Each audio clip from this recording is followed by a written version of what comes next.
PM মোদির দুখানা statement পাওয়া গেছে, সেই দুটো স্টেটমেন্ট নিয়ে একটু আলোচনা করব। একটা স্টেটমেন্টে বলেছেন যে যেভাবে জিওপলিটিক্যাল টেনশন চলছে, যে ফুয়েল ক্রাইসিসটা জন্য আমাদের ইন্ডিয়ান ইকোনমির একটা স্লোডাউন দেখা যেতে পারে এবং একটা মিডিল ক্লাসের একটা বড় সংখ্যা যারা গরিবীর দিকে এগিয়ে যেতে পারে। খুব ভয়ঙ্কর স্টেটমেন্ট। কেন এটা সেটা একটু অ্যানালাইজ করে নেওয়া যাক।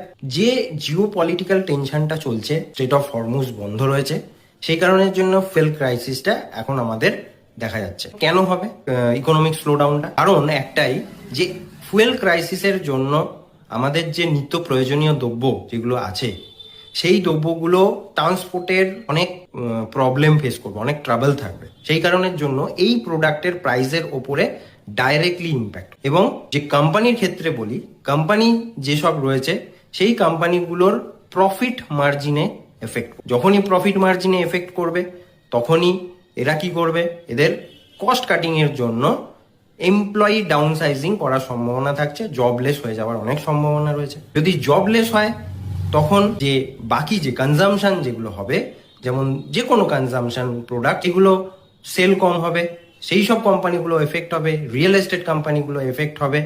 তো একটা বিশাল বড় সাইকেলটা যেটা রয়েছে সেটা পুরোপুরিভাবে এফেক্ট হবে এবং এই কারণের জন্য একটা খারাপ দিকে এগোতে পারে, ফাইন্যান্সিয়াল ক্রাইসিসের দিকে এগিয়ে যেতে পারে। অবশ্যই এই বিষয়ে প্রত্যেকেই নিজের ফাইন্যান্সিং প্ল্যানিং শুরু করে দেয়। অন্যদিকে পিএম মোদি এটাও বলছে, ইউরোপের বড় বড় যে তাবর কোম্পানি রয়েছে তাদের সিওএস সাথে ডিসকাস করেছে, ইন্ডিয়ার গ্রোথ স্টোরি ইনট্যাক্ট রয়েছে এবং রোড ম্যাপ পুরো ঠিকঠাক, আপনারা আসুন আমাদের ইন্ডিয়াতে ইনভেস্ট করুন। কিন্তু আমার তো মনে হয় দুটো দিক আলাদা, এবং দুটো দিকের মধ্যে সব থেকে বেশি যেটা গুরুত্বপূর্ণ, যতই রোড ম্যাপ বা যে কোনো গ্রোথ স্টোরি ইনট্যাক্ট থাকুক না কেন, যদি ফুয়েল ক্রাইসিসটা চলতে থাকে তাহলে টাকার দাম কোনো মতেই নিচের দিকে আসবে না, এবং ক্রুডের দামও যদি না পড়ে তাহলে ডাইরেক্টলি ইম্প্যাক্ট করবে সবকিছুতেই, ইন্ডিয়ার গ্রোথ স্টোরির ক্ষেত্রেও বাধা হয়ে দাঁড়াবে।